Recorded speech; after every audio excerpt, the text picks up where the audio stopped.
ang nangyari. Ang sinasabi nila, Secretary Remulla, palagi nilang sinasabi, kinakailangan makipagtulungan pag merong red notice alert. Kalokohan po yun. Kasi malinaw naman po na ang red notice alert ay hindi siya international warrant of arrest.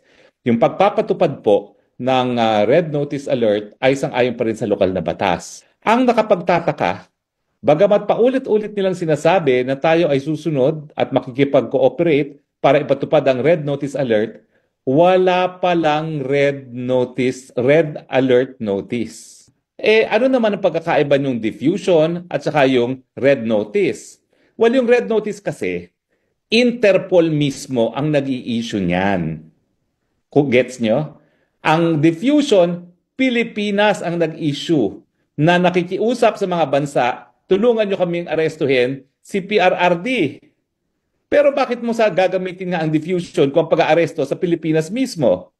Samantalang, ang red alert notice naman, galing sa Interpol at lahat ng miyembro ng Interpol ay pinakikiusapan, pwede ba pakiaresto preparatory sa extradition? Hindi po automatic yan kahit tayong parte ng daigdig. Kasi kinakailangan magkaroon ng proseso na masiguro na yung due process right ng nasasakdal ay may respeto.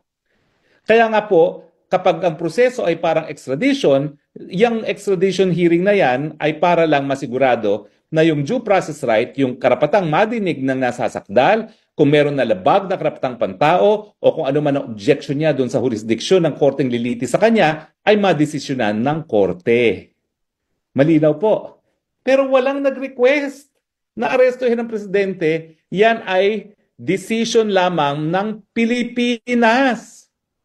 So wag na sana tayong malinlang bilang taong bayan na di umano sumusunod lang kami sa warrant of arrest ng ICC. Now, sabihin natin merong warrant of arrest.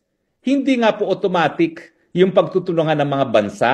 Kaya nga po, ang nakahandang petition sana ay certiorari para mapigilan yung pagtutulungan ng mga Pilipino sa ICC.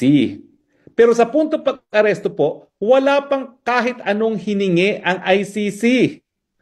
Sa katotohanan, nabulaga na lang sila at nandyan na ang pagkatao ni Presidente Rodrigo Roa Duterte sa dahig na hindi pa naman sila formal na humihingi ng kooperasyon ng Pilipinas.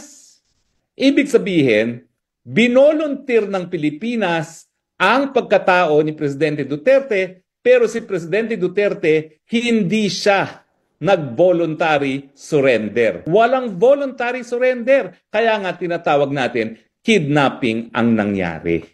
Kaya lang, kung todo bola sila, di umano, sumusunod lang kami sa ating obligasyon sa tratado. Hello!